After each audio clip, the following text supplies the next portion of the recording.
One word. Man.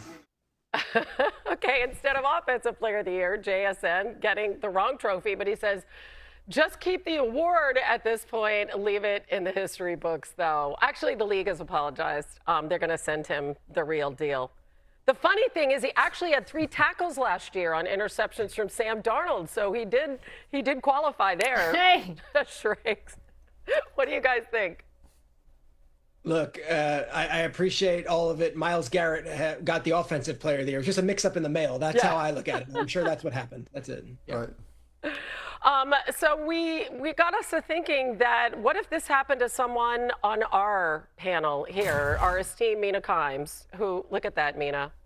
They totally, Yes, there's exactly. your trophy. Oh, Wheel of Fortune. Yeah. Okay. Wheel of She'd Fortune. still be proud. I'll play Celebrity Mina would Wheel still of be proud of Fortune that. anytime, please. You know what? I'll take Mina, that can I invitation. interject here? Wheel of Fortune's the minor leagues. Mina won the major leagues. Let's go. Come on. What are you I know, talking she about? did. She did. Our Celebrity Jeopardy champ. I do want to see her, though, on Wheel of Fortune. She would dominate. There you go. All right, time for Different game. Yes, let's do it. Let's make it happen. Raiders offensive coordinator Andrew Ginocco spoke yesterday about his rookie quarterback, Fernando Mendoza. Here's what he had to say.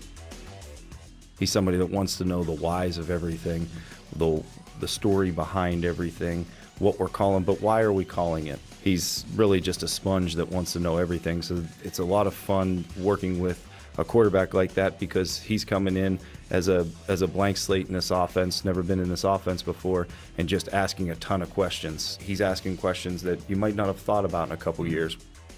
Yeah, and they're probably not used to that. That kind of tracks with what we know about Mendoza. When do you think we'll see him starting, Shrek? Well, it's interesting because Ginocco and Kubiak had Darnold last year in Seattle, and they both come to Vegas, and they've got Cousins and Mendoza. This would be the biggest question, because if you know Tom Brady, the one thing he's preached about quarterback play in this league is that we rush these guys too early, and it's for the detriment of those quarterbacks. The ones who have the most success, himself under Bledsoe, or of course Mahomes under Alex Smith for a year, are the guys who weren't rushed. However, if Mendoza is clearly outplaying Cousins and seems to be ahead of the game, I don't know if you just keep him in the stable for that reason alone. It's going to be interesting how they play, and I would hope to think that if he is ready and he's outplaying Cousins, he'll get that opportunity. Yeah, and the tougher part of their schedule is on the back end, by the way. All right. New Orleans quarterback Tyler Shuck had some praise for rookie wide receiver Jordan Tyson, the 8th overall pick. And here's his quote. He said, I think his body control and his separation is what stands out to me. I think he's an elite separator, and also his hands have been really exciting to see kind of close up now. He's so sure-handed. He's got this great kind of feel. He's very friendly to the quarterback, I would say, and obviously his big playability is what shows up all over tape. So we're still very early on in the process, and I think more than anything, just getting on the same page with the playbook. He's doing a really good job of that. I think he's really smart, so we're excited to keep going with him. I kind of love the idea of seeing the two of them, Mina. How do you think he's going to impact Kellen Moore's offense? Well, that's a great scouting report from Tyler Shuck, because a lot of the terms and the way he described him remind me of how a lot of us felt about him watching him ahead of the draft. The body control, the separation, the suddenness. I think he's a really good pairing with Chuck in this offense because of his willingness to work over the middle of the field, that intermediate part that I think Tyler Shuck is also very good at throwing to.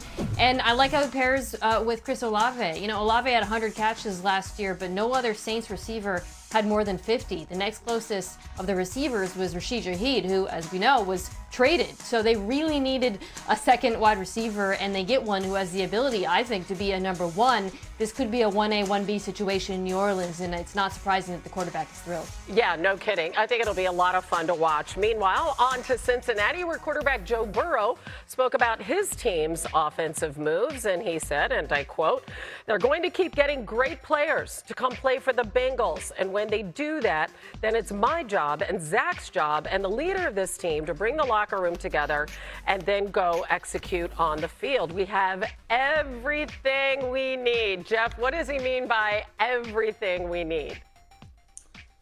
Well, he means defense, and quite frankly, that has obviously been the biggest question in Cincinnati when it comes to supporting Joe Burrow and keeping him from having to have a shootout every single game.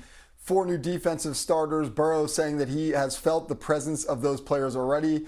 No, they're not really able to go up against each other much in practice at this point of the year, but Burrow just saying that the locker room is feeling the presence of those players already, and that is huge. I mean, Burrow's endorsement, I think, for this defense is a big deal because it has been such a deficiency for this team and, quite frankly, kept Burrow from being better from a season standpoint than he's been. So big news out of Cincinnati. I think that they're on to good things. Yeah, it feels like they wouldn't have done that big trade for Dexter Lawrence if not for maybe some implicit or direct pressure from Joe Burrow, right, to improve that defense and improve it immediately. And I think that defensive line will be improved. I do still, pardon me, have concerns about the run defense, however, especially kind of looking at the linebacker group. But that's where I think the quarterback can help, because if the Bengals offense is what we all anticipate it'll be and he's able to create leads, they might not have to stop the run as much, and that defensive line, which should be vastly improved, will have the chance to get after it because opposing offenses will have to pass to try to keep up with Cincinnati. So I do think this defense will be better. How much better is the question, but average really should be good enough if this offense is what we think it'll be. Yeah. It's been an interesting offseason for them, right? I mean, they spent the 4th most money in any team in the league. That's not Bengals football historically. And I spoke to Zach Taylor last week on my podcast, and he said, we return 11 starters on offense. 11. That is really rare. There's continuity with the coaching staff. And if you look at the AFC North, there is a new head coach, a new offensive coordinator, and a new defensive coordinator in 3 cities. There's one team that brings everyone back, and that is the Cincinnati Bengals. I know they're kind of a sexy pick right now. I saw Orlovsky gave him as like an early May Super Bowl pick out of the AFC.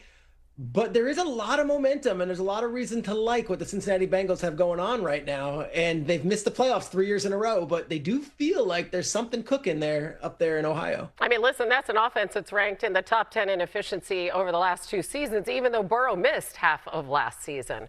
All right, this is new on NFL Live. The Cardinals, one of the teams in action today for off-season workouts. And 3rd-round pick Carson Beck is getting an opportunity. He's getting some action because Jacoby Brissett currently is away from the team as he seeks a raise.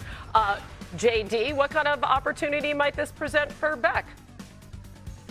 Well, a huge one. I mean, just any opportunity at this stage is obviously big. And Carson Beck is one of those guys coming out of the draft that felt like he was not really going to see the field very much at all. And, again, back to what Peter was saying about what Tom Brady thinks about the development of quarterbacks. You don't want to rush a guy too fast, but at this juncture, at this point in the offseason, I think it's really a great advantage for Carson Beck to be on the field.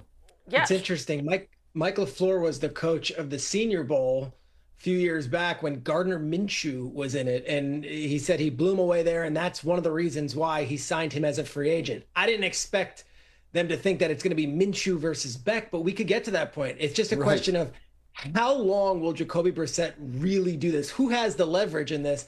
And is he bold enough to miss that much time where maybe a chance to be a week 1 starter goes out the window? Yeah, no, we talk about the NFC West, who maybe have 3 of the best coaches in the entire NFL, 2 arguably 3 of the 5 probably best teams in the NFL, and the Cardinals are dealing with a Jacoby Brissett holdout. It's just really in a different spot from the rest of the division there. But I think you guys make great points about the opportunity for Carson Beck. And I'll say this about Carson Beck. It's not a bad situation he's walking into in Arizona in terms of the pass catchers available to him and the run game, which should, of course, be improved with Jeremiah Love. And it was really interesting hearing LaFleur talk about Brissett today when he was asked, because he said basically, where we were 3 weeks ago with this negotiation. So it doesn't feel, at least publicly, like that thing is moving anytime soon. All right, still ahead. The Bills are looking to move and finally get over the hump. Hear why Jeff thinks that Joe Brady leading the charge might be the change they actually needed there in Buffalo.